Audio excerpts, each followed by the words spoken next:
સુરતના ઉધના વિસ્તારમાં એટીએમમાંથી રૂપિયા ન નીકળતા બે ચોરો ભાગ્યા. ગણતરીના કલાકોમાં બંને ચોરોને ઝડપી પાડતી ઉધના સર્વેલન્સ પોલીસ.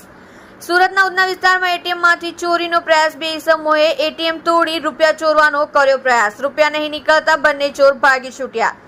સુરતના ઉધના વિસ્તારમાં એટીએમમાંથી ચોરી કરવાના નિષ્ફળ પ્રયાસ થયો છે. ચોરો ચોરી કરવા ત્યાં પહોંચ્યા હતા, પણ ઘટના સ્થળેથી રૂપિયા ન નીકળતા તેઓ તે જગ્યાએથી ફરાર થઈ ગયા હતા. બેંક દ્વારા પોલીસને જાણ કરતા ઉધના પોલીસ ઘટના સ્થળે પહોંચી હતી. પોલીસે બંનેને સીસીટીવીના આધારે બેસ્તાન આવાસમાંથી ઝડપી લીધા છે.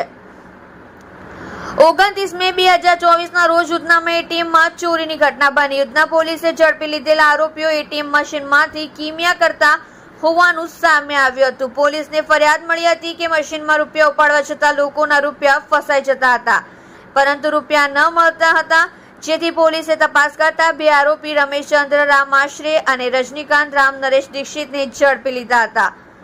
ત્યારબાદ બંને આરોપીઓ પાસેથી રોકડા 11,000 તથા બે મોટરસાયકલ તથા બે મોબાઈલ અને બે એટીએમ તથા એલ્યુમિનિયમની પટ્ટી અને સ્ક્રૂડ્રાઈવર સહિતનો 1.16 લાખનો મુદ્દામાલ કબજે કર્યો હતો. ઉધના પોલીસ સ્ટેશન વિસ્તારમાં શોપિંગ સેન્ટરમાં એક એક્સિસ એનું એટીએમ આવેલું હતું. આ એટીએમ સેન્ટર ખાતે રાતના સમયે બે વ્યક્તિઓએ તેને તોડી અને તેમાંથી ચોરી કરવાનો પ્રયાસ કર્યો હતો. જે બાબતે તરત જ જે એટીએમ કંટ્રોલ રૂમ હોય છે ત્યાં સિગ્નલ ગયું હતું અને એ આધારે તેઓએ સુરત શહેર પોલીસ કંટ્રોલ રૂમમાં આ બાબતે જાણ કરી હતી.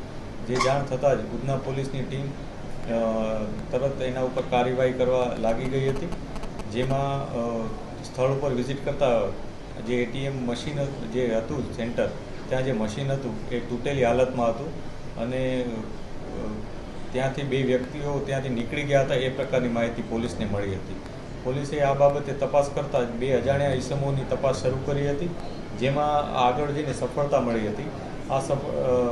આ બે ઈસમો છે એમાં એકનું નામ શોએબ કાદર શેખ છે, જ્યારે એકનું નામ હુસૈન આરિફુદ્દીન મોમીન છે. આ બંને વ્યક્તિઓ આ ઘટનામાં સામેલ હતા. બંનેના સીસીટીવી ફૂટેજ પણ પોલીસને મળ્યા હતા. આ બંને આ પ્રકારની ચોરી કરવાનો પ્રયાસ કર્યો હતો, જેમાં નુકસાન પણ કર્યું હતું, જેથી પોલીસે આ બાબતે ગુનો નોંધ્યો હતો. આમાંથી જે શોએબ છે એ અગાઉ પણ લિંબાયતના એક ગુનામાં, ચોરીના ગુનામાં સંડોવાયેલ હતો. પોલીસે આ બંને વ્યક્તિઓ પાસેથી 40,000નો મુદ્દામાલ જમા લીધો છે, જેમાં એક સ્ક્રૂડ્રાઈવર અને લોખંડની છીણી પણ છે અને એક મોટરસાયકલ કે જે તેઓ ગુનાના કામે વાપરેલું હતું.